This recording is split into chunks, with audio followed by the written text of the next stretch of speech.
मध्य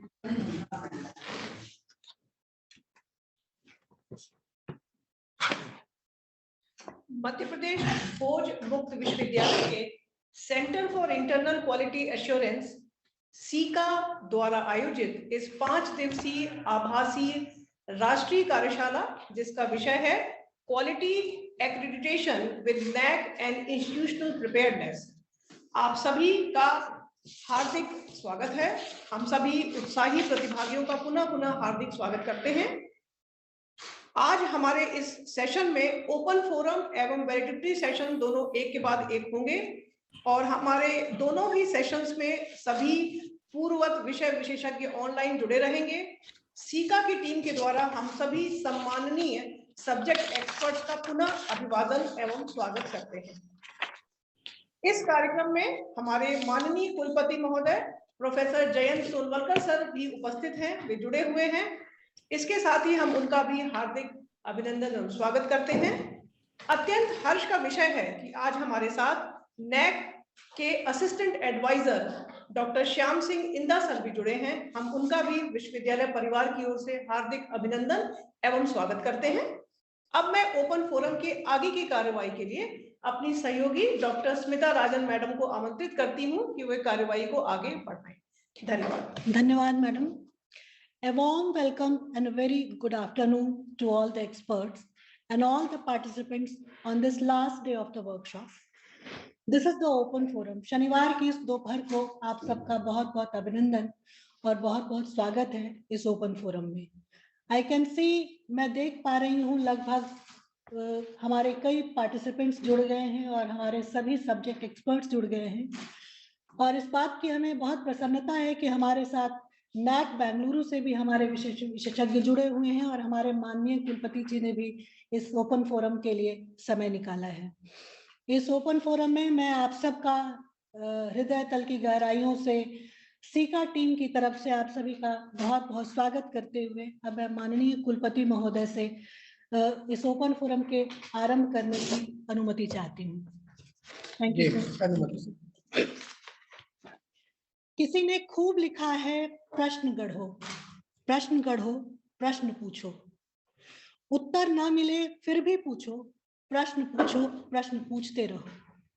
तो संवाद होते रहना चाहिए, संवाद बने रहना चाहिए। इसी सवाल जवाब के सिलसिले को जारी रखते हुए एमपी भोज ओपन यूनिवर्सिटी की सीका टीम ने कार्यशाला के अंतिम दिन पूर्णाहुति पे इस ओपन फोरम के माध्यम से आप सभी के प्रश्नों का, आप सभी के शंकाओं का निराकरण करने की कोशिश की है। इस बात की मुझे हमें बहुत खुशी है कि पूरे भारतवर्ष से, विभिन्न प्रांतों से, कई कॉलेजेस से, यूनिवर्सिटीज से और प्राइवेट इंस्टीट्यूशन से, कई शिक्षण संस्थानों से आप सभी पार्टिसिपेंट्स ने इस शनिवार की दोपहर अपनी छुट्टी का दिन पे एक महत्वपूर्ण समय अपने समय को निकाला और इस ओपन फोरम और वैलिडिटी से जुड़ रहे हैं। इस कार्यशाला से संबंधित कई प्रश्न आप सबने हमसे पूछे, ओपन चैट में शुरुआत से ही अपने बार बार डाला।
आपकी आवाज नहीं आ रही, इसको अनम्यूट को लव करो भाई, लैपटॉप कहाँ है?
बोलिए।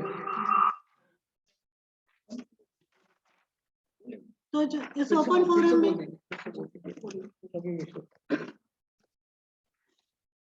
किसी ने खूब लिखा है, प्रश्न गढ़ो, प्रश्न पूछो, बार बार पूछो, उत्तर ना मिले फिर भी प्रश्न पूछो। संवाद होते रहना चाहिए, संवाद बने रहना चाहिए। इसी सवाल जवाब के सिलसिले को जारी रखते हुए एमपी भोज ओपन यूनिवर्सिटी की सीका टीम ने इस कार्यशाला की पूर्णाहुति एक ओपन फोरम से की है। इस बात की मुझे बेहद खुशी है कि पूरे भारतवर्ष के विभिन्न प्रांतों से, विभिन्न यूनिवर्सिटी से, विभिन्न शिक्षण संस्थानों से, प्राइवेट हो या मुक्त विश्वविद्यालय हो, सभी जगहों से हमारे कई पार्टिसिपेंट्स जुड़े हैं और कार्यशाला के पहले दिन से ही अपनी बहुत सारी शंकाओं को उन्होंने अपने चैट बॉक्स में डाला है। तो इस ओपन फोरम की शुरुआत करते हुए मैं इस ओपन फोरम की शुरुआत करते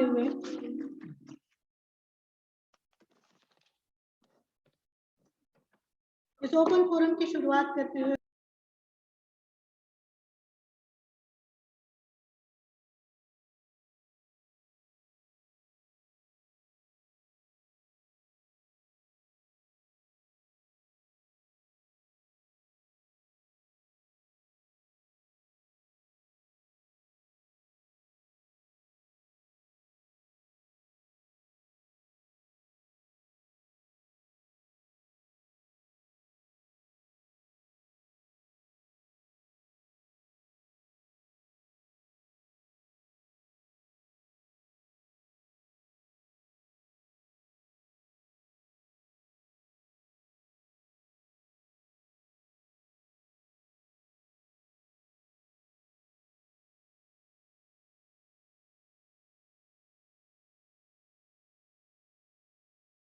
by different cycles of accreditation.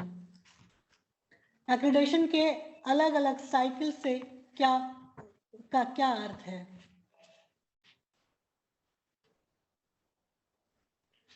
मुझे लगता है मैं अपने माननीय कुलपति जी से ये सवाल,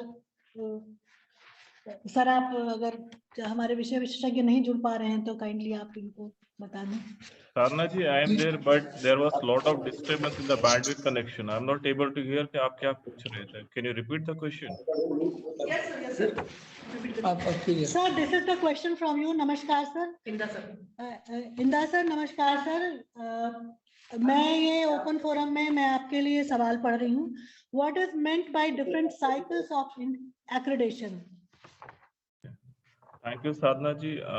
A very good afternoon to the Honorable Vice Chancellor of MP Bhoj University. Madam, I think there is a lot of disturbance because of the bandwidth connection.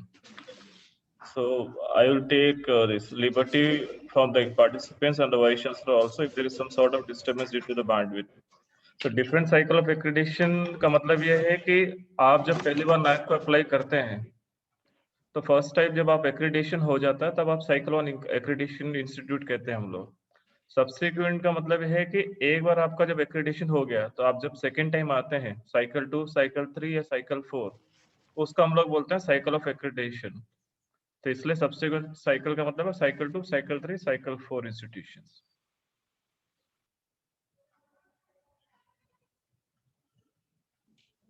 धन्यवाद सर। मैं डॉक्टर स्मिता बोल रही हूँ आपसे सर, मैं सीका की वरिष्ठ सलाहकार हूँ। दूसरा सवाल है sir, after the filling up of SSR, what should the institution do? किसी भी शिक्षण संस्थान को क्या करना चाहिए SSR भरने के बाद? SSR भरने के बाद कि उससे पहले मैडम? बिकॉज ये दो अलग अलग पहलू है इसके लिए। सर दोनों स्थिति में आप उसका निराकरण कर दें, क्योंकि जो हमारे पार्टिसिपेंट्स हैं बहुत अपनी कई शंकाओं को उन्होंने डाला है, तो दोनों आप बता दें तो बहुत अच्छा होगा जी। तो थोड़ा संक्षेप में बताऊंगा इसको मैं। जी बिल्कुल सर। तो आपको जैसे बहुत सारे यहाँ जो भी प्रतिभागी जुड़े हुए हैं कि NAAC का जो प्रोसेस है वो बहुत मतलब का इट्स वेरी क्या बोलते हैं मेटिकुलसली आपको प्लान करना पड़ेगा। ऐसा नहीं है कि आप 10 दिन या 15 दिन पहले आप सोच रहे हैं कि NAAC के लिए आप अप्लाई करना चाहते हैं और 10-15 दिन में हो जाएगा। क्योंकि जो नया सिस्टम है जिसको हम बोलते हैं रिवाइज एक्रेडिटेशन फ्रेमवर्क, इसके दो पहलू जो ऑलरेडी आपके एक्सपर्ट्स ने कवर कर चुका है, मैं उसके डिटेल्स में नहीं जाऊंगा। सो 70% क्वांटिटेटिव और 30% क्वालिटेटिव मेट्रिक्स है। बट ये 70% जो क्वांटिटेटिव मेट्रिक्स है इसमें हम आपसे बहुत सारा डिटेल्स मांगते हैं। फॉर एग्जांपल हम आपसे पूछेंगे आपके कितने फैकल्टीज है जिन्होंने FDP प्रोग्राम्स अटेंड किया है, तो आप 5 साल के डेटा हम आपसे अलग अलग साल का मांगेंगे। तो आपने बोला 2020-21 में 122 फैकल्टी ने अटेंड किया है, तो हम आपसे बोलेंगे ठीक है 122 ने अटेंड करा है, तो आप उसका एक्सटेंडेड प्रोफाइल, जो एक्सटेंडेड प्रोफाइल में हम लोग डेटा टेम्पलेट्स बोलते हैं। Data templates in simple excel file है जो एक फॉर्मेट है जिसमें कोई भी संस्थान है, उच्च शिक्षा संस्थान, उसको हमको डेटा देना है। और उसके अलावा आपको दस्तावेज देने हैं। दस्तावेज यानी कौन से फैकल्टीज ने अटेंड किया था, कहाँ से अटेंड किया था, उसके सर्टिफिकेट सब अपलोड करने हैं। इसी तरीके से आपको जो यूनिवर्सिटीज है उसमें लगभग 100 ऐसे क्वेश्चंस है जिसके लिए आपको डॉक्यूमेंट्स हमको सबमिट करने पड़ेंगे हर एक क्लेम के लिए जो आप उसमें क्लेम करेंगे। तो ये बहुत टीडियस काम है, मेटिकुलसली एक एक चीज के लिए आपको उसमें डॉक्यूमेंट देना पड़ेगा, उससे क्लैरिफिकेशंस भी पूछे जाते हैं। तो SSR जब आप सबमिट करते हैं उससे पहले ही जब आप IAQ सबमिट कर रहे हैं तो आप सभी से यही निवेदन है कि आपका ड्राफ्ट SSR पहले ही रेडी हो जाना चाहिए IAQ जब आप अप्लाई कर रहे हैं NAAC को। इसलिए कह रहे हैं क्योंकि आपको जब एक बार IAQ एक्सेप्ट हो जाता है उसके बाद सिर्फ आपको 45 दिन दिए जाते हैं आप अपना SSR सबमिट करने के लिए। उस 45 दिन में आपको डेटा देना है, डॉक्यूमेंट्स देना है, दोबारा देखना है कि सारे डॉक्यूमेंट्स जिस तरीके से आप चाहते थे वो अपलोड हुआ है, सही जगह अपलोड हुआ है कि नहीं। तो इसलिए यही निवेदन है कि SSR पहले सबमिट करने से पहले उसको तैयार कीजिए। दूसरा, एक बार SSR सबमिट हो जाए उसके बाद क्या करना है, SSR आप सबमिट कर देंगे उसके बाद आपका एक जो हमारा जो सबसे इम्पोर्टेंट प्रोसेस है डेटा वैलिडेशन वेरिफिकेशन, इसको DVV बोलते हैं। तो जैसे आप SSR सबमिट करते हैं लगभग 1 महीने के भीतर में आपको DVV क्लैरिफिकेशंस पूछा जाएगा। सर DVV क्लैरिफिकेशन का मतलब क्या है, जितना भी आप डेटा दे रहे हैं क्वांटिटेटिव मैट्रिक्स का, उसका जो इवैल्यूएशन वैलिडेशन होता है वो थर्ड पार्टी करता है। तो इवैल्यूएशन कैसे होगा, जो भी आपने दस्तावेज दिए हैं, जो भी मैट्रिक्स है और जो हमारा स्टैंडर्ड ऑपरेटिंग प्रोसीजर जिसमें जो जो दस्तावेज मांगे गए हैं उस हिसाब से उसको चेक किया जाता है। उसके अलावा अगर हमको लगता है कि कहीं डिविएशन से ये कहाँ, मतलब जैसे आपने क्लेम किया है कि हमारे यहाँ पे 40 फैकल्टीज है जिसके PhD गाइडशिप है, तो हम बोलेंगे ठीक है 40 फैकल्टी से तो इन फैकल्टी का आप गाइडशिप लेटर दे दीजिए। तो इस हिसाब से क्लैरिफिकेशन रेज किया जाएगा DVV प्रोसेस में। और जो अब इस क्लैरिफिकेशन में पूछा जाएगा, जो आप दस्तावेज देंगे उसके हिसाब से उसको वापस क्रॉस चेक किया जाएगा और उसका एक फाइनल इनपुट दिया जाएगा।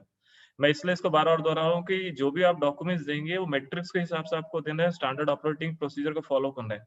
ये जो DVV का प्रोसेस है सिर्फ 15 दिन का ही टाइम होता है, 15 दिन के भीतर ही आपको क्लैरिफिकेशन देना पड़ेगा। अगर आप 15 दिन के बाद बोलते हैं कि नहीं हम क्लैरिफिकेशन नहीं दे पाए हैं, तो जो भी आपने सबमिट किया वो फाइनल हो जाएगा। इसके लिए प्लीज जो NAAC का पूरा प्रोसेस है उसकी पहले से तैयारी कीजिए। आप उसमें ऐड ऑन या चेंजेस करना है वो आप प्रोसेस के दौरान कर सकते हैं, लेकिन आप सोचेंगे जब हम NAAC को अप्लाई करेंगे उसके बाद सारी प्रक्रिया होगी, नहीं।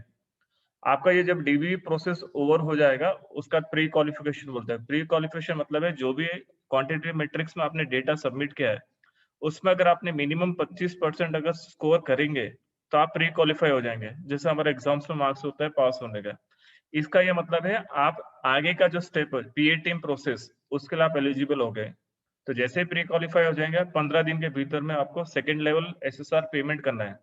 पहला जब आप एसएसआर सबमिट करते हैं तो आप फर्स्ट लेवल पेमेंट करते हैं, एसएसआर एक्सेप्ट होने के बाद सेकंड लेवल करेंगे और उसके साथ आप लॉजिस्टिक का फीस पे करेंगे।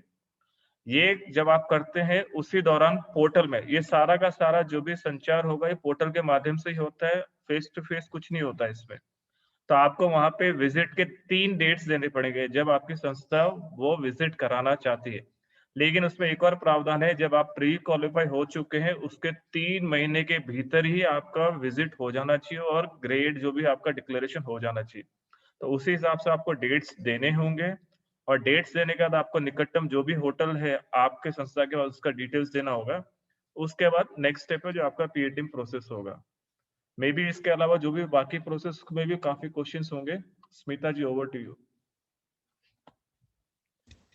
Thank you sir, it was very elaborate, thanks a lot. कुछ ओपन यूनिवर्सिटीज के बारे में कुछ प्रश्न आए हैं हमारे पास, क्योंकि हम एक ओपन यूनिवर्सिटी हैं इसलिए हमारा ध्यान इस सवाल पर काफी खास करके गया था। The question is sir, is student satisfaction survey is same as others? क्या ओपन यूनिवर्सिटीज के स्टूडेंट सेटिस्फैक्शन सर्वे दूसरे यूनिवर्सिटीज के ही समान होते हैं या अलग, कुछ अलग होते हैं?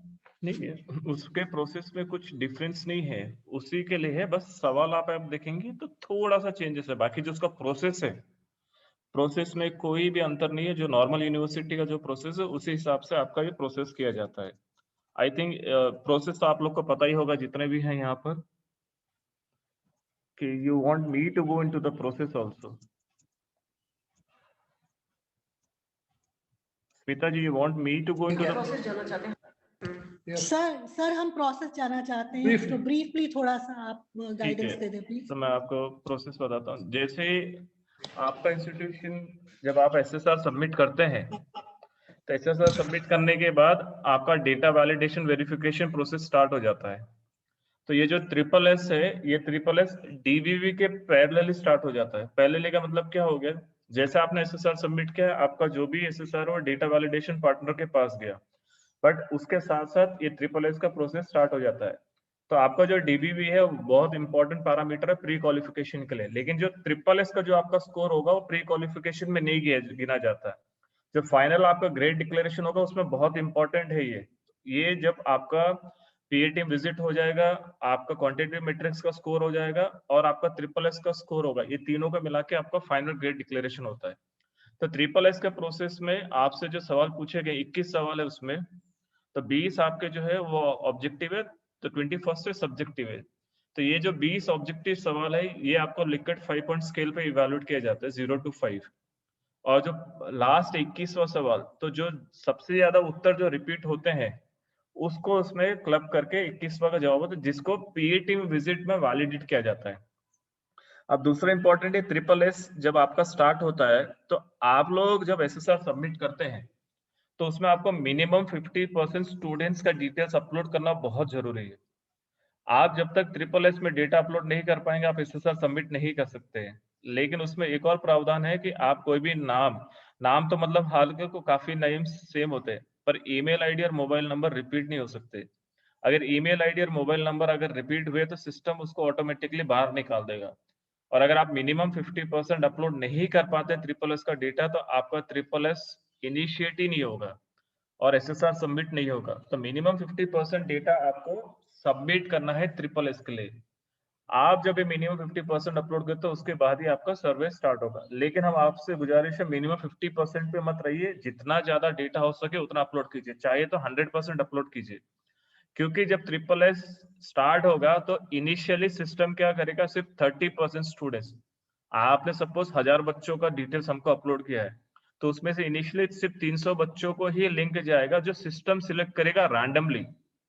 सिस्टम अपने हिसाब से जो भी आपने डिटेल्स है ईमेल है मोबाइल नंबर उसमें से वो बच्चों को उठाएगा, उनके नाम ईमेल, और ऑटोमेटिक लिंक जाएगा उनके ईमेल पे और मोबाइल नंबर पे। तो इंस्टीट्यूट को क्या करना, जैसे कि काफी सुदूर इलाके हैं जो दूरभाष में ले आके, तो उसमें क्या होता है काफी दिक्कतें होती हैं जहाँ बच्चों को इसके बारे में लिटरेसी नहीं है। तो ये रिस्पॉन्सिबिलिटी होगा वहाँ के कंसर्न कंप्यूटर साइंस डिपार्टमेंट का और एडमिनिस्ट्रेटिव हेड का। आप अपने बच्चों को प्लीज सिखाइए, अगर नहीं आता, मैं यूनिवर्सिटी की बात नहीं कर रहा हूँ, मैं जो अदर कॉलेजेस है उनकी भी बात कर रहा हूँ यहाँ पर। आप अपने कॉलेजेस में एक जो भी कंप्यूटर साइंस डिपार्टमेंट वाला है, प्लीज आपके बच्चों को पहले सिखाइए, अगर उनको ईमेल ऑपरेट करना नहीं आता तो ईमेल किस तरीके से बनाया जाता है, कैसे एक्सेस करना है।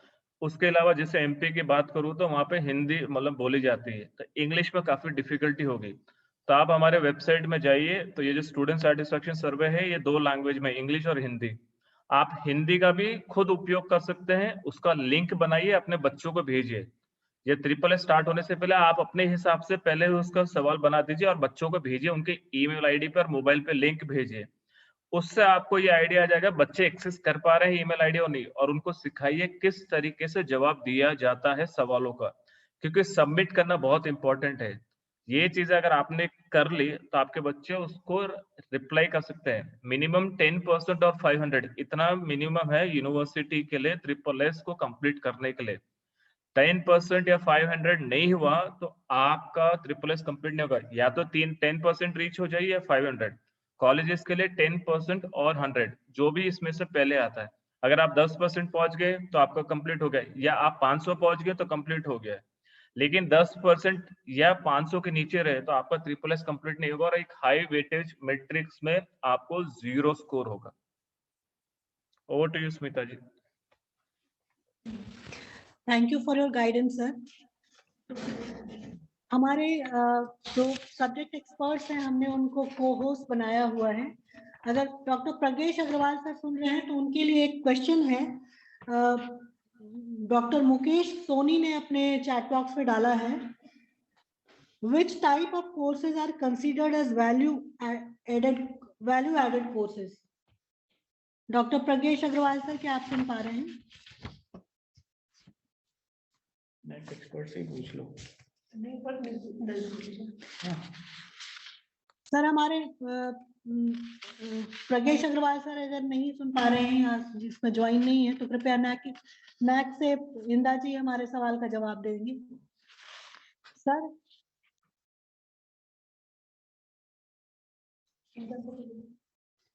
इंदा सर आपसे ये क्वेश्चन है, which type of courses are considered as value added courses?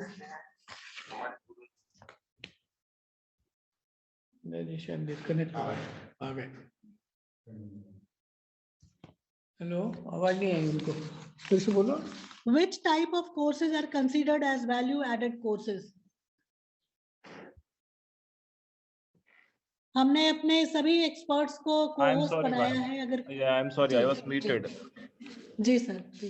तो पहला आपको ये ध्यान रखना है कि जो भी कोर्सेस हैं उसका वेरिंग ड्यूरेशन यानी अलग अलग ड्यूरेशन है, जो कि ऑप्शनल्स हो। जो आप रेगुलर कोर्सेज दे रहे हैं वो नहीं, उसके अलावा जो ऑप्शनल कोर्सेज हैं जो आपके करिकुलम के बाहर ऑफर किया जाता है, आउटसाइड द करिकुलम, और जो भी बच्चों के लिए वैल्यू ऐड करते हैं ताकि उनका प्लेसमेंट हो सके कहीं पर, उसको हम वैल्यू एडेड कोर्सेज बोलते हैं। फॉर एग्जांपल मैनेजमेंट की हम बात करते हैं तो मैनेजमेंट हमारे ह्यूमन रिसोर्स मैनेजमेंट एक बहुत इंपॉर्टेंट उसमें कोर्स है। लेकिन human resource management is a part of the course itself, वो मेजर प्रोग्राम का पार्ट है। लेकिन अगर उसमें अगर आपके यहाँ पे इंडस्ट्रियल रिलेशन कोर्स नहीं है और आप इंडस्ट्रियल रिलेशन कोर्स आप ऐड ऑन करते हैं आपके करिकुलम में, जो आपके नॉर्मल सिलेबस में आप देते नहीं है, दैट मीन्स इसके वजह से आपके बच्चों का प्लेसमेंट में काफी इफेक्ट आने वाला है, क्योंकि इंडस्ट्रियल रिलेशन एक्सपर्ट्स भी होते हैं इंडस्ट्रीज में। तो उस हिसाब से जो आपके नॉर्मल कोर्सेस है आपके करिकुलम के बाहर जो भी वैल्यू एडेड थिंग्स आप अपने स्टूडेंट्स को देते हैं जिसकी वजह से उनका प्लेसमेंट में हेल्प हो सकता है, उसको नैक की ओर से वैल्यू एडेड कोर्सेस बोला जाता है। Thank you sir. Doctor Deepti Kaushik ने अपने चैट बॉक्स में डाला है, what are specific methodology and guidelines for conducting academic and administrative audit in the institution? Madam, you are asking to me or any other experts? Sir please आप बताएं sir. हमारे एक subject expert शायद कुछ technical के कारण नहीं जुड़ पा रहे हैं। This is question from you sir. If any other experts they want to add, they can add and I'll speak at the last. Sir, we have made all the experts the co-host for this forum. कुछ तकनीकी कमी के कारण वो नहीं जुड़ पा रहे हैं, तो इस सवाल मैं आपसे ये भेज रही हूँ. What are specific methodology and guidelines for conducting academic and administrative audit in the institution? Fine. You want me to reply in English or Hindi? I'm comfortable with both the languages. Sir आप हिंदी में भी बोल सकते हैं sir. Whatever please, suits you, जो आप चाहें जी. Because आपके major participants, if I'm right, they speak Hindi well. So ji ji. Academic audit जो हमारे हिसाब से हम बोलते हैं कि इट्स एन एक्सरसाइज. एक्सरसाइज का मतलब ये है कि वो गारंटी करता है, एश्योरेंस करता है. किस चीज की गारंटी की बात करते हैं कि जो भी रिस्पॉन्सिबिलिटीज होते हैं, रिस्पॉन्सिबिलिटी जो क्वालिटी स्टैंडर्ड्स और एकेडमिक प्रोविजंस जो यूनिवर्सिटी इंस्टीट्यूशन डिसाइड करते हैं, वो सही ढंग से डिस्चार्ज हो रहे हैं कि नहीं. फॉर एग्जांपल्स आपने लिखा है कि हमारा जो कोर्स है रिवीजन होता है 20% हर सालाना. 50% हम स्टूडेंट्स को भेजते हैं for this student exchange programmes. हम हमारे जो भी पीएचडी में जो एनरोल होता है हम उनको फैसिलिटीज देते हैं. तो ये कि आप क्लेम कर रहे हैं क्वालिटी स्टैंडर्ड्स, और इसके लिए आपने काफी प्रोविजंस रखे होंगे. हम ठीक, हमने स्टूडेंट एक्सचेंज के लिए इस यूनिवर्सिटी के साथ हमारा टाई अप है, इस इंस्टीट्यूशंस के साथ टाइप है. तो ये जो आप कह रहे हैं वो सही में नॉर्मली डिस्चार्ज होता है कि नहीं, उसको जो ऑडिट बोलते हैं उसको बोलते हैं एकेडमिक एडमिनिस्ट्रेटिव ऑडिट, जिसमें आपका एडमिनिस्ट्रेटिव ऑडिट भी हो जाएगा और एकेडमिक पूरा ऑडिट होता है. जो भी आप स्टैंडर्ड सेट करते हैं, जो भी आप क्लेम कर रहे हैं, वो सही में डिस्चार्ज हो रहा है कि नहीं, उसके ऑडिट को बोलते हैं academic audit. Thank you sir. Doctor SP Shukla sir से क्वेश्चन है, what will be the duration of peer team visit to the institution? SP Shukla sir, क्या आप सुन पा रहे हैं? मैडम नमस्ते जी. नमस्ते. सम्माननीय कुलपति महोदय को नमस्कार, और साथ ही साथ जो एक्सपर्ट हैं आज के उनको नमस्कार, सादर अभिवादन. मैडम क्वेश्चन है कितना ड्यूरेशन होता है? मैडम 2 or 3 days का ड्यूरेशन होता है. 2 या 3 दिन के लिए ये जो कमेटी है ये अपने यहाँ आती है. फर्स्ट और सेकेंड डे उनका होता है, उसके बाद फिर एग्जिट मीटिंग होती है थर्ड डे. 3 दिन का विजिट सामान्यतः होता है पीयर टीम का, और तीसरे दिन जो है वो आपको रिपोर्ट अपना सबमिट आपको देते हैं, उपलब्ध कराते हैं. और ये भी रिक्वेस्ट करते हैं कि रिपोर्ट को तब खोला जाए जब आपकी ग्रेडिंग हो जाए. Thank you sir. Peer team के बारे में एक और क्वेश्चन हमारे पास है. Who are the peer team members? Peer team के सदस्य कौन होते हैं? मैडम ये नैक डिसाइड करता है, और जो कुछ लोग ऐसे होते हैं जो एसेसर के लिए खुद अप्लाई करते हैं, और जिन लोगों का जो लोग मतलब वहां पे रखे जाते हैं एसेसर के रूप में, उन्हीं में से सिलेक्ट होते हैं 3 लोग और उनको भेजा जाता है. तो ये जो है ये प्रोसेस है मैडम. जैसे सपोज अगर हम एसेसर बनना चाहते हैं तो आई हैव टू अप्लाई, हमें अप्लाई करना होगा. अगर हम एसेसर हो जाते हैं तो जब कभी भी उनको आवश्यकता होती है तो वो आवश्यकता के अनुसार हमको असेसमेंट के लिए पीयर टीम में भेजते हैं. धन्यवाद sir. Smita ji, I'll add on to it. Please sir please. हाँ, तो पीयर टीम एक्सपर्ट्स बेसिकली हमारे यहाँ पे 3 कैटेगरीज है. One is vice chancellor category, second is professors and third is principal category. Thank you sir. Madam just a minute, I'll complete. There was a lot of disturbance. Please complete कीजिए. Please continue. Sir please continue.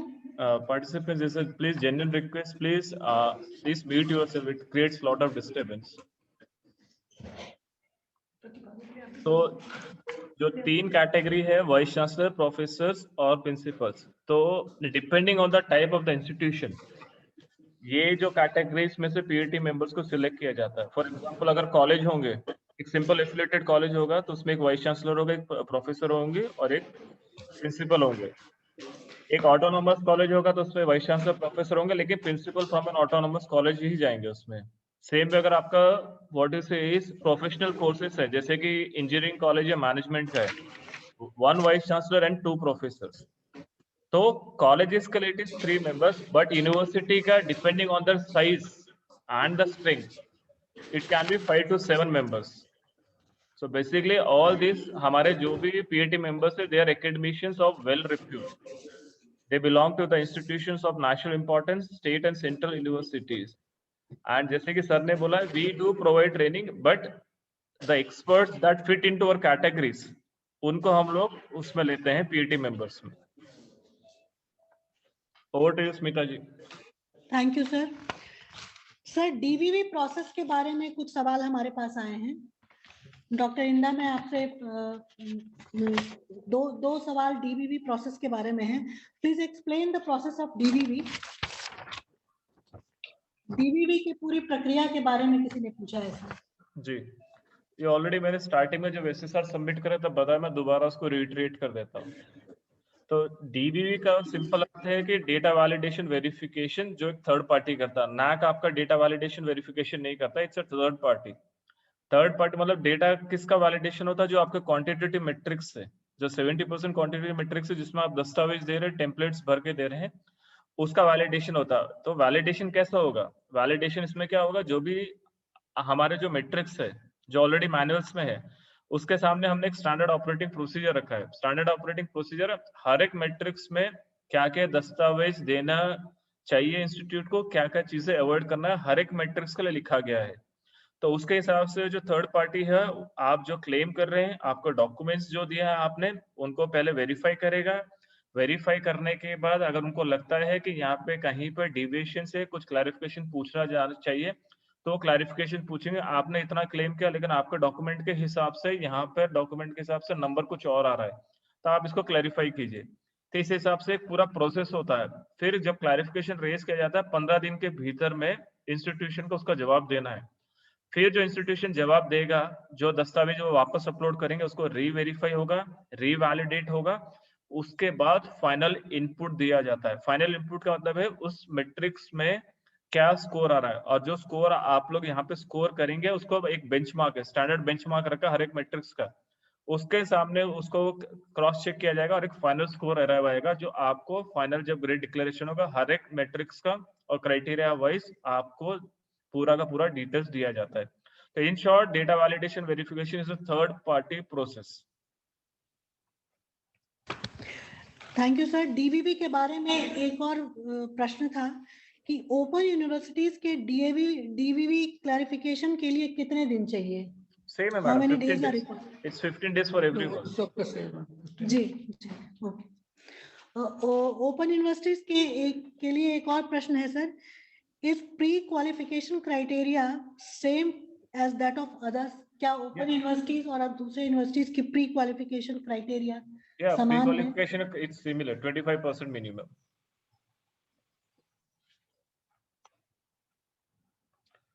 But आप जो किसी ने criteria देखेंगे, criterias are same, लेकिन उसके अंदर की इंडिकेटर्स और मैट्रिक्स आर डिफरेंट। जी सर। किसी ने पेनाल्टी के विषय में पूछा है कि क्या फॉल्स डेटा देने से पेनाल्टी का भी प्रावधान है? पेनल्टी का भी प्रोविजन है। आप नाइक के वेबसाइट में जाएंगे तो आप देखेंगे काफी इंस्टीट्यूशंस को हमने ब्लैकलिस्ट कर दिए।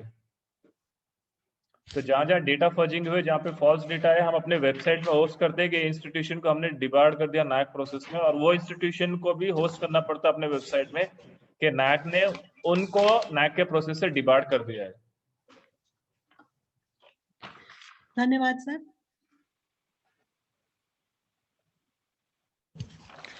तो कितने साल सर बाद एक मिलेगा? बार ब्लैकलिस्ट होने के बाद क्या उनको दूसरा चांस मिल सकता है? एक बार अभी- ब्लैकलिस्ट होने के बाद वो पॉलिसी डिसीजन है madam, it goes into the policy, then only we take a decision on that. Thank you sir. जी,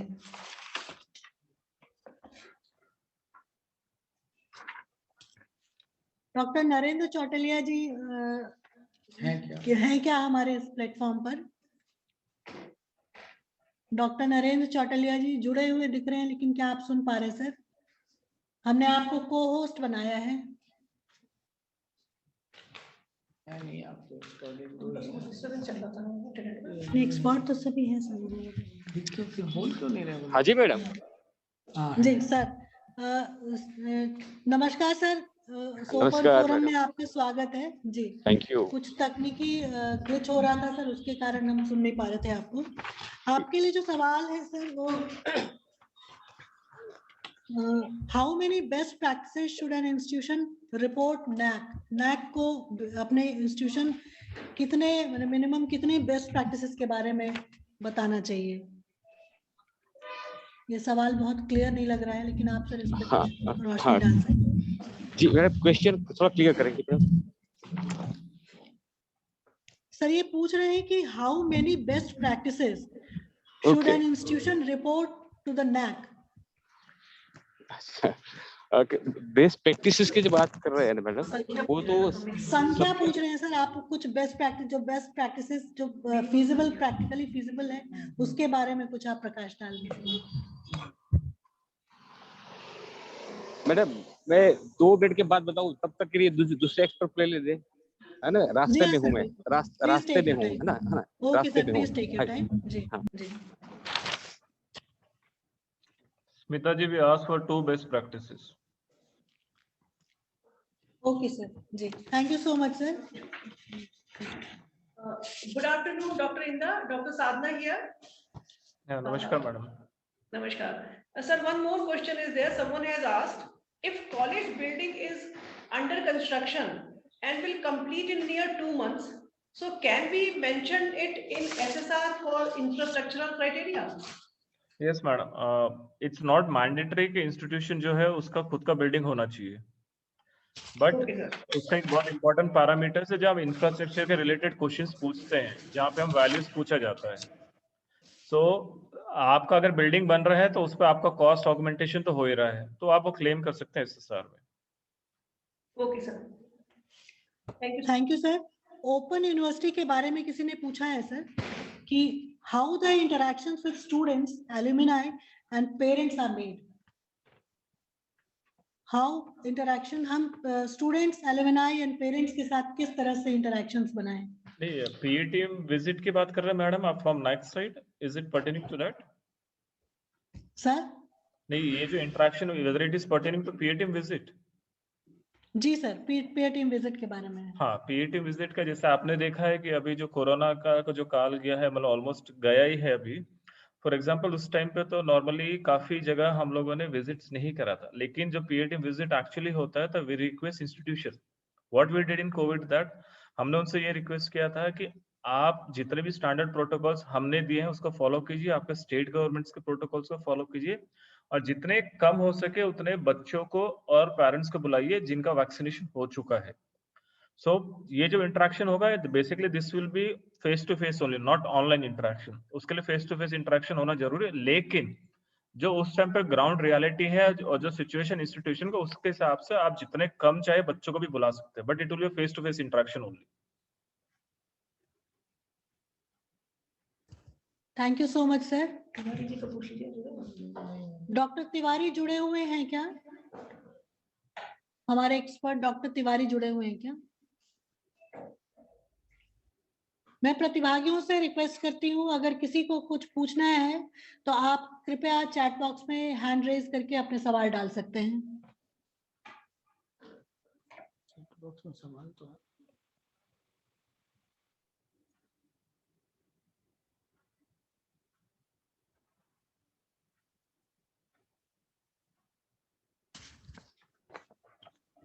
डॉक्टर तिवारी से एक प्रश्न है, what will be the duration of peer team visit to the institution?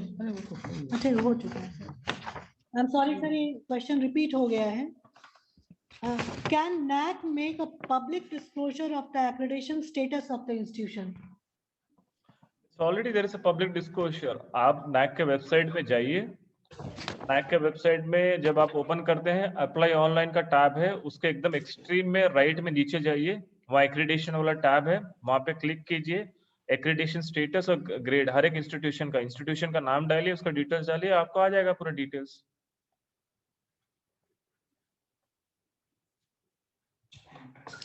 धन्यवाद sir.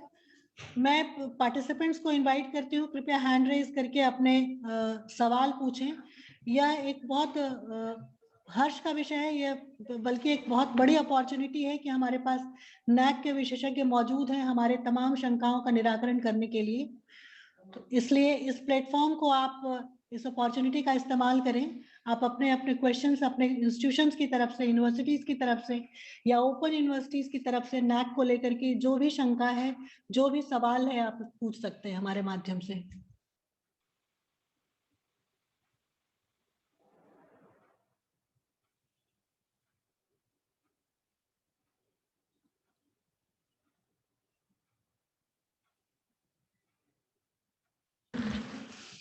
एक सवाल है हमारे पास, डॉक्टर तिवारी क्या आप जुड़े हुए हैं सर? आप तो नेट से पूछो। ये NAC एक्सपर्ट सर से मैं पूछ रही हूँ क्योंकि मैं इंदा जी को देख पा रही हूँ अभी। Should we consider the autonomous college as a part of the university with submitting SSR for university? हाँ, it's not mandatory. अगर आपका affiliation है, it can be that institution has an affiliation. लेकिन जब आप SSR सबमिट करेंगे तो आपको ऑटोनॉमस में अप्लाई करना पड़ेगा, not as an affiliated college. अगर आप एफिलिएटेड कॉलेज में अगर आप करेंगे तो आपका SSR को हम कंसीडर ही नहीं करेंगे, ना आपका IAK को। So an autonomous institution can be a part of university, उसमें कोई इश्यू नहीं है। Thank you, sir. Next, sir, is there any difference between mid-course development policy and examination reforms? Is it to me or any of your curriculum or subject expert from the universities? Sir, Dr. Yasmin Sharma ने ये सवाल पूछा है, is there any difference between mid-course development policy and examination reforms? Yeah, both are separate. Examination reform is an entirely separate thing and midterm is entirely separate. Because an Okay, sir. examination that is pertaining to the administrative and academic aspects, and midterm is only academic aspect only. Thank you, sir.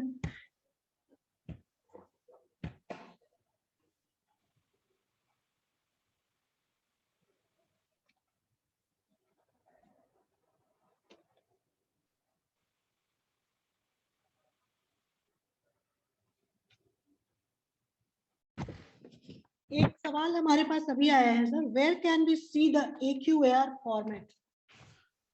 हम AQAR format कहाँ देख सकते हैं? AQAR format जो 2021 जो latest है वो already हमने वेबसाइट में होस्ट कर दिया, उसके पुराने फॉर्मेट्स भी हमारे वेबसाइट में ही है। और जो इंस्टीट्यूशन जिसने ऑलरेडी रजिस्टर किया है, जो नया सिस्टम है NAC का, उसमें आपको सबसे पहले लॉगिन करना, आपको क्रेडेंशियल्स बनाना है HAI पोर्टल का। तो जैसे ही आपका HAI पोर्टल क्रेडेंशियल्स बन जाता है तो जितने भी AQR से हर एक साल का जो भी फॉर्मेट्स आपको ऑनलाइन मिलेगा, उसके अलावा अगर आपको प्रिपरेशंस करना है तो सारे फॉर्मेट्स NAC के वेबसाइट पे ऑलरेडी अपलोडेड है।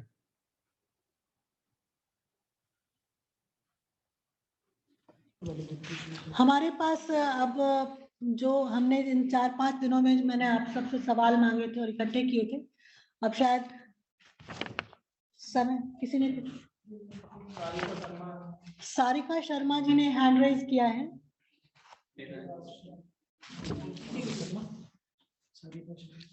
सारिका शर्मा जी ने हैंड रेज किया है। जब तक मैं सवाल लेती हूँ, एक दूसरा सवाल है कि how can we improve the students placement in the campus? Does this have any role in NAC? It is one of the major metrics जहाँ पे इवैल्यूएशन किया जाता है, जिसका हाई वेटेज है। तो अगर आपको स्टूडेंट्स के प्लेसमेंट इंप्रूव करना है तो आपको पहले तो है आपको लिंकेजेस बढ़ाने पड़ेंगे इंडस्ट्रीज के साथ और जितने भी कॉर्पोरेट से या जितने भी डेवलपमेंट है सोशल सेक्टर के साथ। और तीसरा, आप अपने स्टूडेंट एक्सचेंज प्रोग्राम्स और MOU साइन करवाइए, क्योंकि ये दो बहुत इंपॉर्टेंट है, एक लिंकेजेस, MOU और प्लेसमेंट, ये 3 अलग अलग मैट्रिक्स है जिसका बहुत हाई वेटेज मार्क्स रखे गए हैं। तो प्लीज अगर आपका यहाँ पे स्टूडेंट प्लेसमेंट सेल नहीं है तो सेल बनाइए, कोई भी कंसर्न पर्सन को उसका अधिकारी बनाइए, उसको रिस्पॉन्सिबिलिटीज दीजिए कि बच्चों का प्लेसमेंट, इंटर्नशिप ये सब करवाइए। वहाँ पर industries, social sectors, development sectors के साथ अच्छे रिलेशन बिल्ड्स कीजिए। और जैसे ही आपका बच्चा ग्रेजुएट होने आया तो प्लेसमेंट ड्राइव्स कराइए, अपने बच्चे को कहीं और प्लेसमेंट ड्राइव्स के लिए भेजिए। अगर आप लोग एफर्ट्स करेंगे तो पक्का प्लेसमेंट होगा। Thank you so much sir. जब तक मैं और प्रतिभागियों से उनके सवालों का इंतजार कर रही हूँ, मैं आपसे हमारे विश्वविद्यालय के एक senior professor doctor John sir आपसे कुछ पूछना चाह रहे हैं। Over to John sir.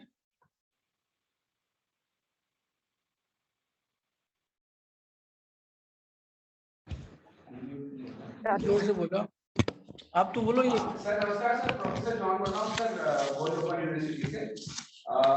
Is it mandatory to complete NAC by 2022 sir for the all institutions? Didn't have NAC दिखाया? Yes sir, NAC never says it's mandatory for the institutions to come forward for NAC assessment accreditation process. It's a UGC regulation and direction from Minister of Education. The institution have to mandatorily get accredited from NAC. नहीं, but there is any limit for that, sir? We have to do, मतलब institution has to do कैसे करते हैं? before ending the 2022. There was a notification from UGC pertaining to that जो भी institution eligible है, जो criteria है, जो NAC का fulfill करते हैं, they have to come forward.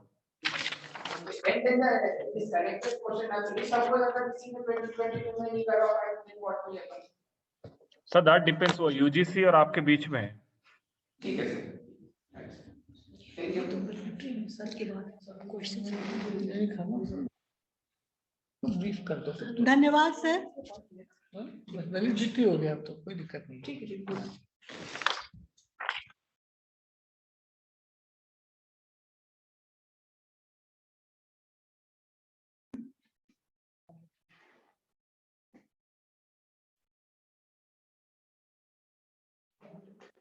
खत्म करो.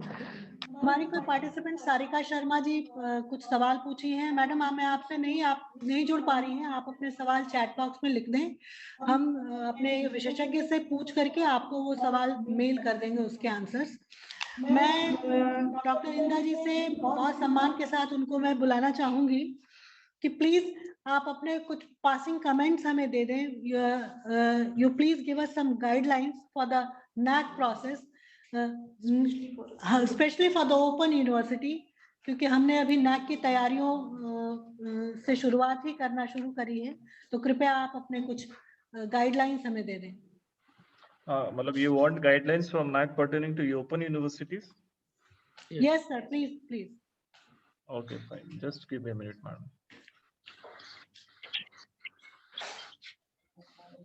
We are grateful to you sir. आप हमारे इस ओपन फोरम से जुड़े हैं.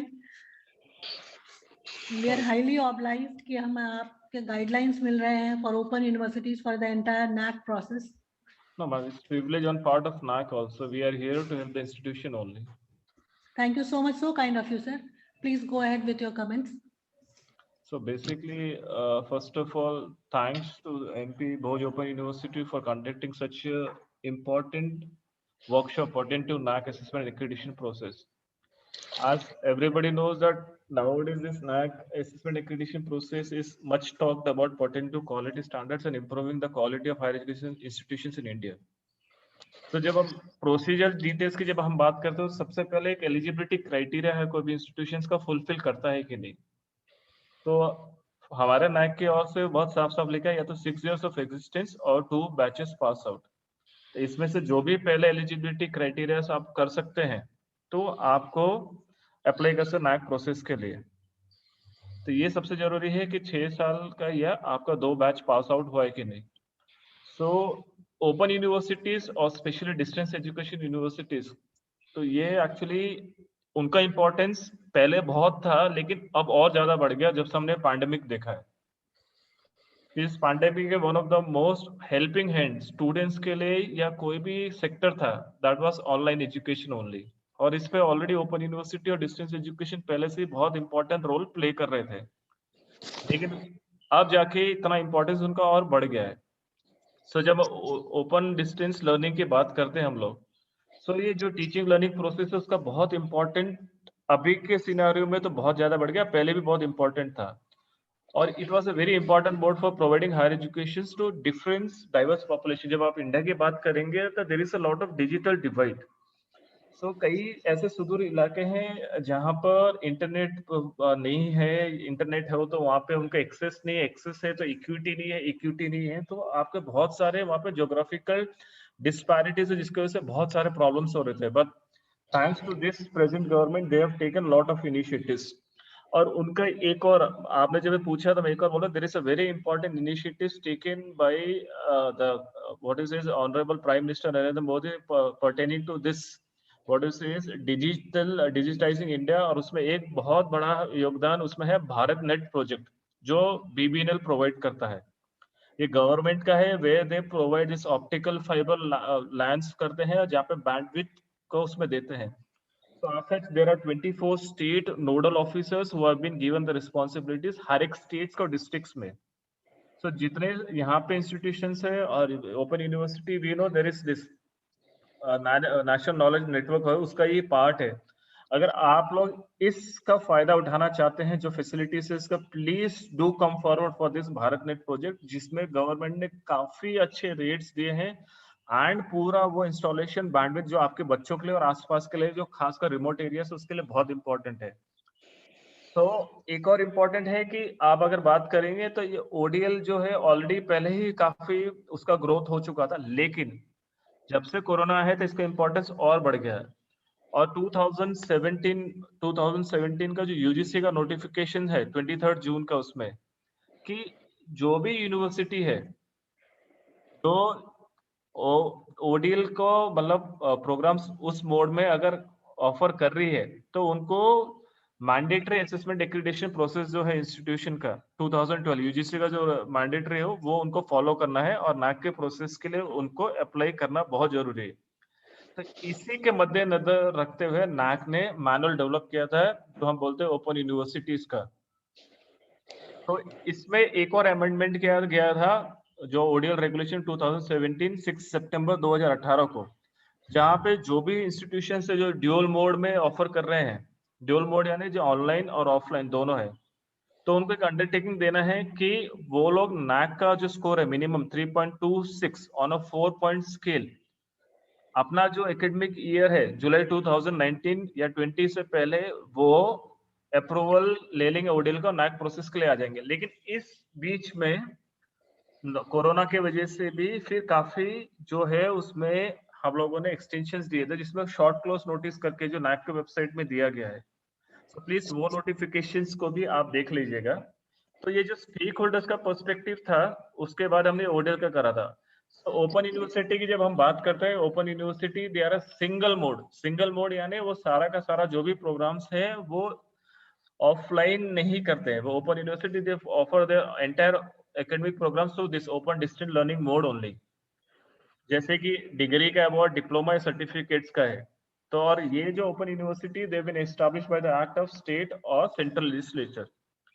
और एक और इसमें इंपॉर्टेंट है जो ओडीएल की जब हम बात करें, मैं दोनों की बात करूंगा यहाँ पे, ओपन यूनिवर्सिटी और डिस्टेंस। जो डिस्टेंस लर्निंग में वहाँ पे आपके डायरेक्टरेट ऑफ डिस्टेंस एजुकेशन भी होते हैं जहाँ पे डिपार्टमेंट सेंटर्स भी होते हैं। तो ये बैकग्राउंड था कि ओपन यूनिवर्सिटीज का मैनुअल क्यों बनाया गया था।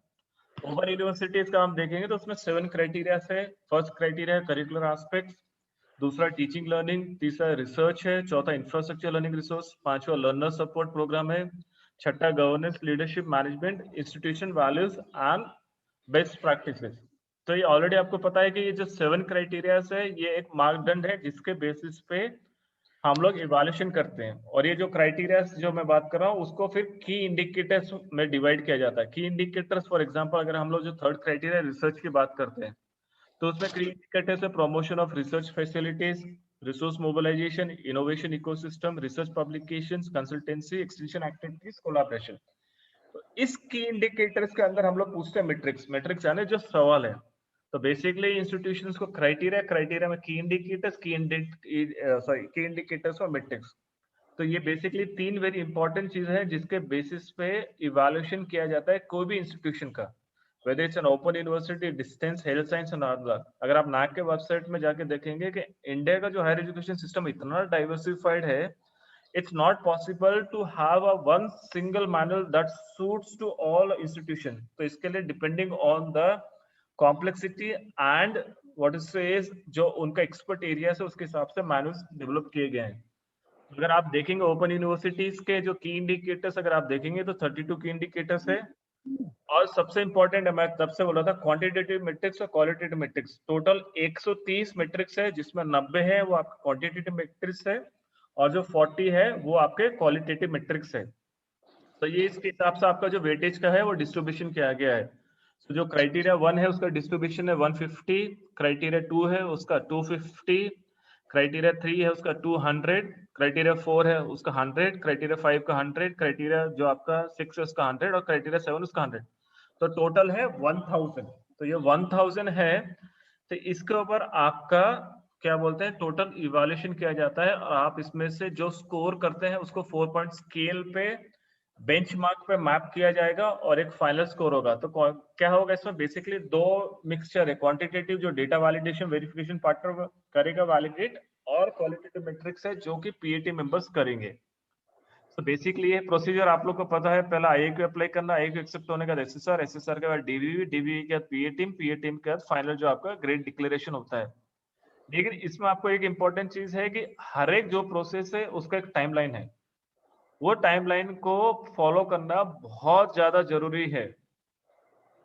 तो उसमें सबसे पहले क्या बोला गया है कि जो भी एलिजिबल ओपन यूनिवर्सिटी है, मतलब जो ओपन यूनिवर्सिटी है जो प्रावधान को फुलफिल करते eligibility criteria 2 batches pass out या 5 इयर्स इन एग्जिस्टेंस 2019 का, सबसे पहले उनको आईएक्यू फिल करना है।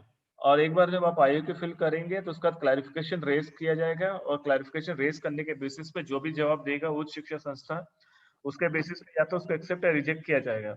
वो एक्सेप्ट होगा तो उसके बाद आप एसएसआर सबमिट करना है। तो एसएसआर सबमिट करने के लिए 45 डेज है। जिस दिन पे आपका आईएक्यू एक्सेप्ट हुआ उसको मिला के आपको 45 डेज के अंदर एसएसआर सबमिट करना है। एक बार आप एसएसआर सबमिट करेंगे तो आपका डीवीवी होगा, डीवीवी मिनिमम आपका जो 30 डेज के अंदर हो जाएगा, और जिसके लिए 15 दिन और दिए जाएंगे क्लैरिफिकेशंस का रिस्पांस करने के लिए। आपका जो क्लैरिफिकेशंस देंगे डीवीवी प्रोसेस फाइनल होने के बाद, मिनिमम अगर आपने 25% स्कोर किया आप प्री क्वालिफाई हो जाएंगे। नेक्स्ट प्रोसेस हो जो पीए टीम विजिट। प्री क्वालिफिकेशन होने के बाद 15 दिन के भीतर में आपको सेकंड लेवल एसएसआर पेमेंट और लॉजिस्टिक फीस करना है। 3 तारीख देने डेट जब आप विजिट चाहते हैं, उसके साथ होटल का डिटेल्स और एयरपोर्ट का डिटेल्स। फिर आपका तुरंत विजिट किया जाएगा जो डेट्स आपने दिया उसके माध्यम से, और लास्ट में जब आपका विजिट हो जाएगा क्वांटिटेटिव मैट्रिक्स का स्कोर आ जाएंगे और ट्रिपल एस का स्कोर आएगा, तीनों को इंटीग्रेट किया जाएगा और फाइनल स्कोर डिराइव होगा। So in this is a process of open university. इसके अलावा कुछ सवाल है तो I would be happy to answer those questions. Over to Smita जी।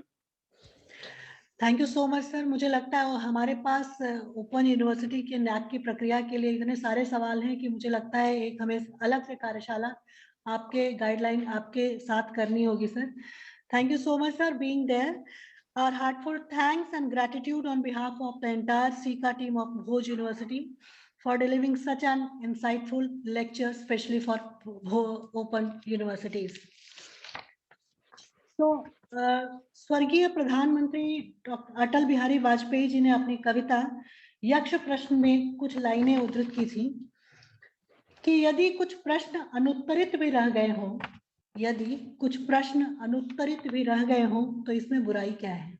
तो इसमें बुराई क्या है? हाँ, खोज का सिलसिला न रुके, खोज का सिलसिला न रुके, अनुसंधान न रुके, शोध न रुके। तो हम इस कार्यशाला से आप सबका आह्वान करते हैं कि हमारा खोज, हमारे अनुसंधान, हमारे प्रश्नों की श्रृंखला बिल्कुल नहीं रुकनी चाहिए, और नैक की प्रक्रिया को लेकर के हम सभी के मन में जो भी सवाल हो वो हम आपसे सतत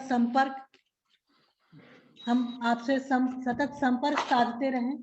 और आप सबको मैं इन नैक की तैयारियों के उद्देश्य से बनी इस कार्यशाला में हमने बहुत कुछ सीखा। सभी सब्जेक्ट एक्सपर्ट्स हमारे नैक के विशेषज्ञों के साथ, हमारे माननीय कुलपति और हमारे विश्वविद्यालय के तमाम सीनियर प्रोफेसर्स की उपस्थिति में हमने बहुत कुछ सीखा। It was the learning process for all of us. इन सभी आइडियाज और इन सभी प्रैक्टिकल जो हमारे क्वेश्चंस थे उन सबको साझा करते हुए हमने इसमें आप सबसे सतत संपर्क बनाए रखा।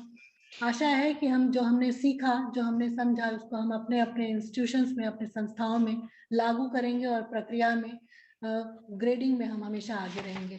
अब इस कार्यक्रम की जो अंतिम श्रृंखला है उसकी मैं डोर हमारी जो सीनियर कलीग हैं डॉक्टर साधना मैडम, मैं उनको दे रही हूँ। Madam please join, over to you. धन्यवाद स्मिता मैडम। अब हमारा वैलिडिटी सेशन आरंभ होने जा रहा है। हमारे वैलिडिटी सेशन में सभी का पुनः स्वागत। सभी सम्माननीय विषय विशेषज्ञों का, सभी प्रतिभागियों का, सभी जुड़े हुए जितने भी अतिथिगण हैं उन सभी का बहुत बहुत अभिनंदन एवं स्वागत। हमारे इस भोज मुक्त विश्वविद्यालय भोपाल के कुलपति माननीय प्रोफेसर जयंत सोनवलकर सर हमारी इस 5 दिवसीय आभासी कार्यशाला के वैलिडिटी सेशन की अध्यक्षता कर रहे हैं। इसके पहले कि मैं उनको उद्बोधन के लिए आमंत्रित करूं, उनका एक संक्षिप्त परिचय। आपके 38 वर्ष के दीर्घ अनुभव में 33 वर्ष का एकेडमिक्स, 20 वर्ष का एकेडमिक एडमिनिस्ट्रेशन एवं 5 वर्ष का इंडस्ट्रियल एक्सपोजर सम्मिलित है। Doctor Sonawalkar sir is a leading expert, educationist, technologist and leader in the management science and practice with a rare distinction of having both corporate and academic leadership experiences. He has worked passionately for the enhancement of education with strong pedagogical models and latest educational technologies in universities and colleges across India and abroad. Having rare distinction of both corporate and academic leadership experiences, he has expertise beyond teaching in the areas of video conferencing, online teaching, use of technology for reaching out to the masses, and in consulting, creating, launching, and marketing of service products, taking organizations from national to international levels. And before inviting him, I am again bound to thank Dr. Inda sir. And we are really indebted to you, sir, for your exact and prompt clarifications regarding a plethora of queries from our participants. Thanks a lot, sir. We will be in touch with you for our future endeavors, including our preparation of NAT. Thanks again, sir. अब मैं इस voluntary session की अध्यक्षता कर रहे हमारे माननीय कुलपति प्रोफेसर जयंत सोलवलकर जी सर से अनुरोध करती हूं कि वो अपना अध्यक्षीय उद्बोधन दें। Doctor sir Jayant Solwalkar sir. नमस्कार। आज इस बहुत अत्यंत महत्वपूर्ण सत्र का सत्रावसान है और इस अवसर पर उपस्थित हमारे नेक के एक्सपर्ट इंदा जी, आपका स्वागत भी और धन्यवाद भी कि आपने भोज विश्वविद्यालय के कार्यक्रम में सहभागिता दी। इसी अवसर पर आज उपस्थित हमारे सभी एक्सपर्ट्स जिन्होंने भोज विश्वविद्यालय के कार्यक्रम में समय समय पर आकर अपना योगदान दिया और देश के लगभग सभी राज्यों से पधारे हुए 350 पंजीकृत सहभागी, जिनमें से ऑन एन एवरेज हमारे यहाँ 150 लोग रोज उपस्थित रहते थे, पार्टिसिपेट करते थे। तो उन सभी का मैं बहुत बहुत आभारी हूँ। उन सबका मैं स्वागत करता हूँ कि वो भोज विश्वविद्यालय के कार्यक्रम में पधारे। हम लोगों ने दूरस्थ विश्वविद्यालय होने के बावजूद ये नेट की ट्रेनिंग का एक महत्वपूर्ण कार्य अपने हाथ में लिया था, जिसे हमारी सीका टीम ने बहुत शिद्दत से आगे लगाया है और उसको कार्य को संपूर्ण किया है। इसी अवसर पर मेरे साथ आज भोज विश्वविद्यालय के सभी महत्वपूर्ण प्राध्यापकगण, अधिकारीगण और भी लोग भोज विश्वविद्यालय के कर्मचारीगण भी जुड़े हुए हैं और साथ ही हमारे देश के कोने कोने से पधारे हुए पार्टिसिपेंट भी आज इस कार्यक्रम में सहभागिता कर रहे हैं। मैं आप सभी का स्वागत करता हूं।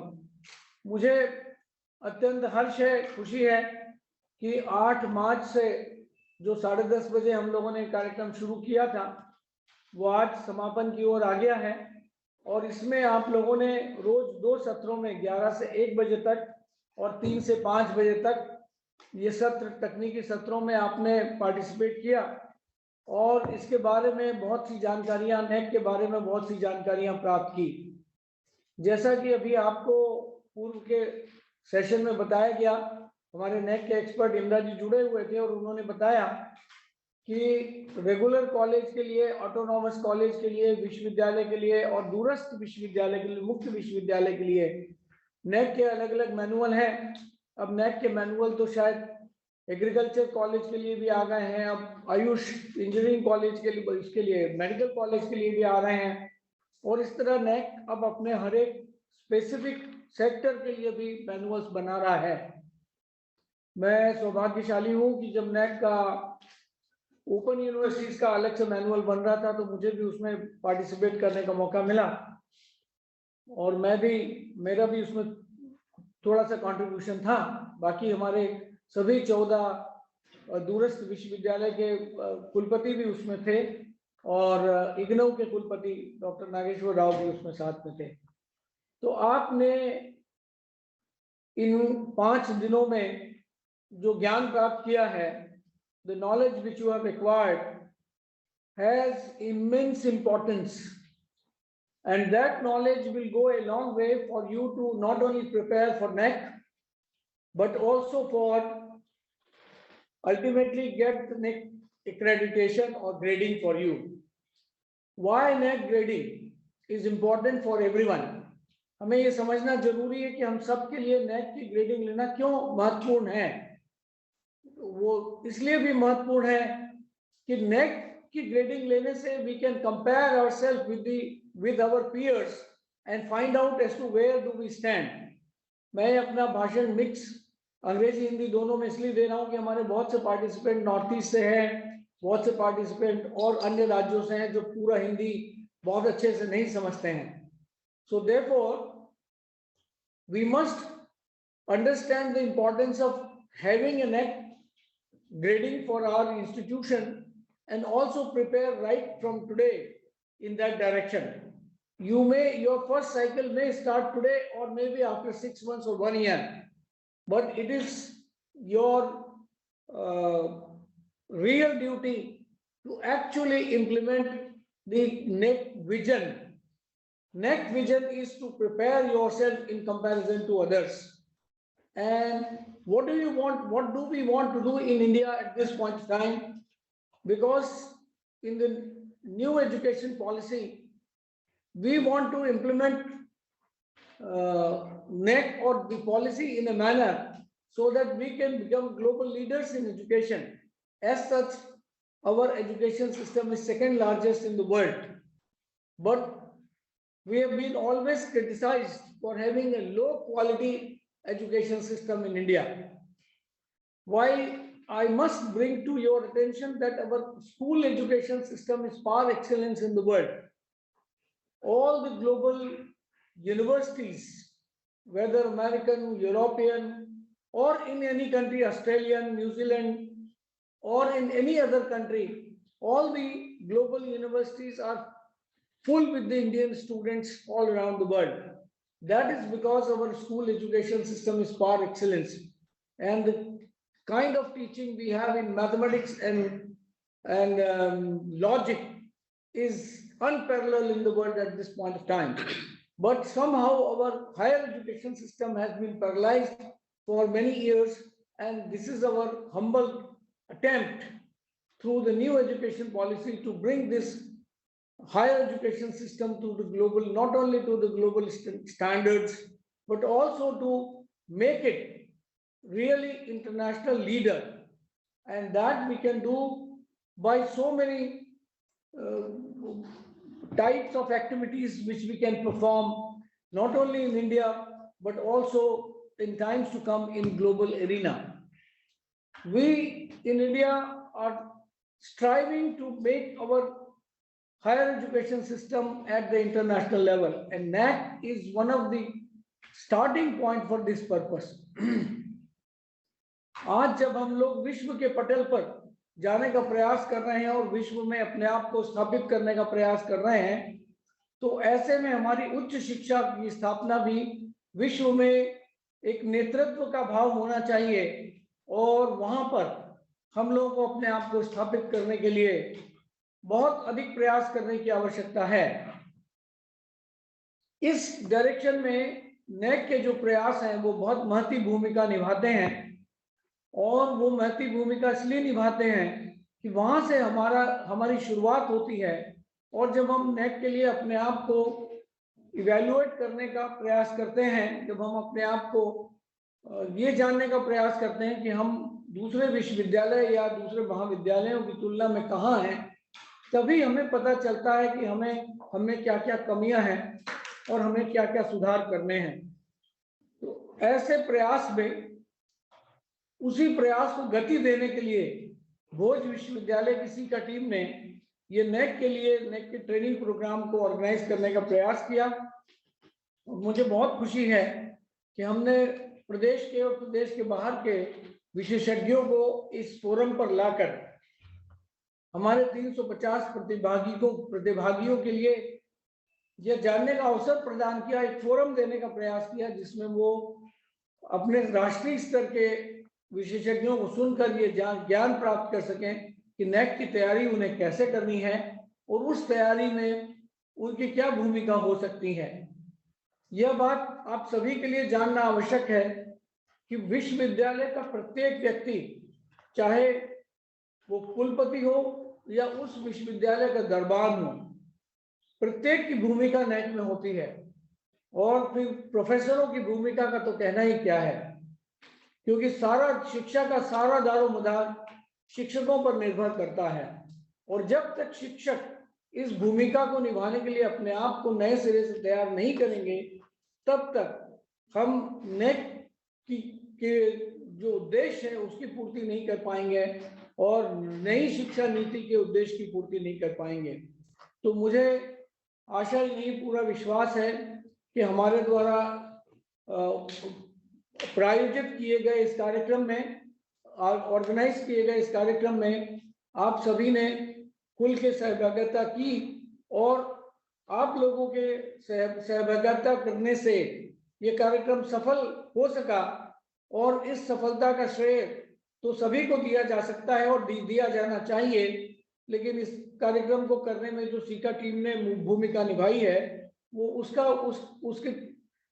उसका मेंशन मैं विशेष रूप से आपके सामने करना चाहूंगा कि इन्होंने दिन रात प्रयास करके और प्रत्येक विशेषज्ञ को और मार्केटिंग करने के लिए और आप तक पहुंचने के लिए बहुत प्रयास किए हैं। और मुझे पूरी आशा ही नहीं, विश्वास है कि आगे हम लोग फैकल्टी डेवलपमेंट प्रोग्राम और मैनेजमेंट डेवलपमेंट प्रोग्राम प्रबंधकों के लिए, व्यवसायियों के लिए भी इसी तरह ऑर्गेनाइज कर पाएंगे, आयोजित कर पाएंगे।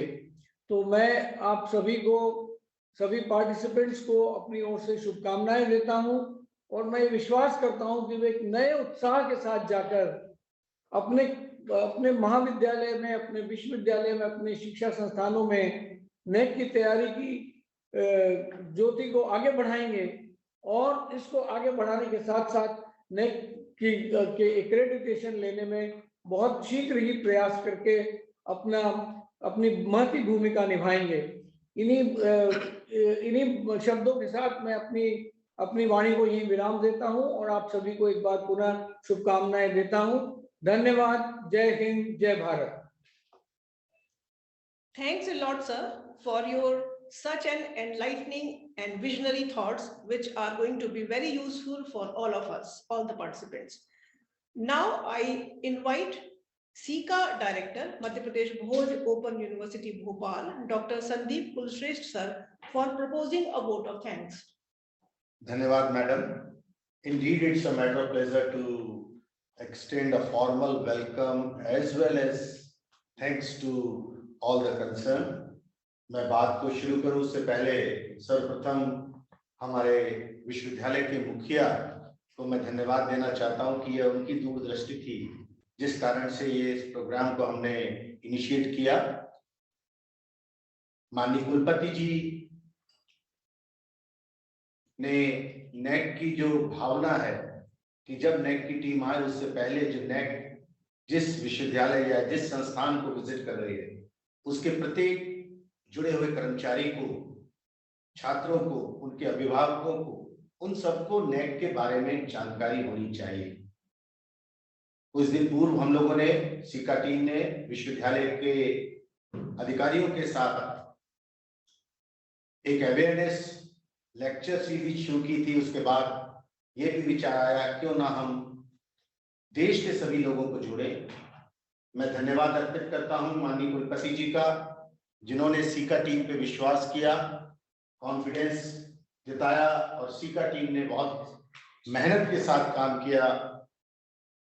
हमारी टीम में जो सबसे कम उम्र के डॉक्टर चंदन, उन्होंने, उनका नाम मैं स्पेशली लेना चाहूंगा, of course madam Sadhana and madam Smita Rajan, ये तीन लोग ऐसे लोग थे जो सुबह से शाम तक लगे थे और इस कार्यक्रम से संबंधित सूचनाओं को देश के विभिन्न भागों में, चाहे हम नॉर्थ ईस्ट की बात करें, अपर नॉर्थ की बात करें, साउथ, डाउन साउथ की बात करें, we got the participation from across the nation. हमारे बीच में हमारे आईटी एक्सपर्ट प्रशांत जी, हमारे इंजीनियर पटेल जी, इनका भी मैं धन्यवाद अर्पित करना चाहता हूं। हमारे बीच में एक ऐसी शख्सियत भी है सीका टीम में जो कम हाइट के हैं लेकिन विचार बहुत ऊंचे हैं। वो ऐसे व्यक्ति हैं जो हमेशा नई चीज की तरह मार्केटिंग स्किल में अपने को पारंगत पाते हैं। उन्होंने भी, श्री देवेंद्र जी ने हमारी सीका टीम में बहुत महत्वपूर्ण भूमिका निभाई और इस कार्यक्रम को सफल बनाने में अपना सहयोग दिया। उनका भी मैं धन्यवाद अर्पित करता हूं। लोकल प्रेस और मीडिया का हमेशा सहयोग सीका टीम को और विश्वविद्यालय को मिलता रहा है।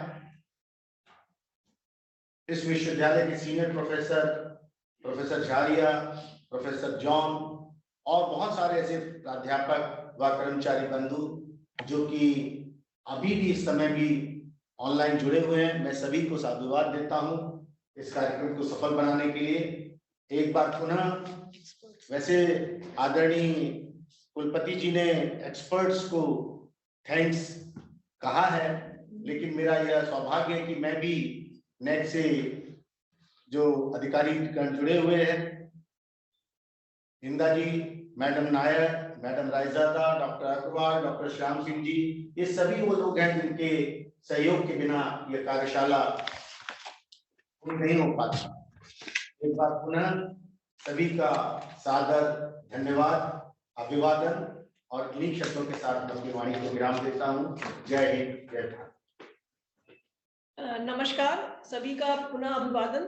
विशेषकर हमारे सभी प्रतिभागियों के लिए एक सूचना, उनके चैट बॉक्स में एक फीडबैक कम असेसमेंट लिंक मिलेगी, उसे वो भरें, जिससे कि उन्हें न्यूनतम 60% अंक और 80% उपस्थिति के पश्चात सर्टिफिकेट दिए जाएंगे। बहुत ही सरल प्रश्न है और इसके लिए हमारी वो लिंक जो है अभी खुली रहेगी, 8 बजे शाम तक खुली रहेगी, ऐसा हमें बताया गया है हमारी टेक्निकल टीम द्वारा। और आप सभी की प्रतिभागिता के लिए पुनः आप सभी का बहुत बहुत धन्यवाद एवं आभार मध्य प्रदेश भोज मुक्त विश्वविद्यालय भोपाल के द्वारा। धन्यवाद। हमारी कार्यशाला अब यहीं पे समाप्त होती है। आप सबके साथ 5 दिन बहुत अच्छा और बहुत ही विथ वेरी इंसाइटफुल गुजरा। मुझे लगता है कि हम यहाँ से सभी लोग कुछ न कुछ ले करके जा रहे हैं और अपने अपने शिक्षण संस्थानों में, अपने इंस्टीट्यूशंस में उसको लागू करने के लिए जुटे रहेंगे। Thank you so much from the CIQA team of Madhya Pradesh Bhoj university and all the best wishes to all of you. Thank you so much.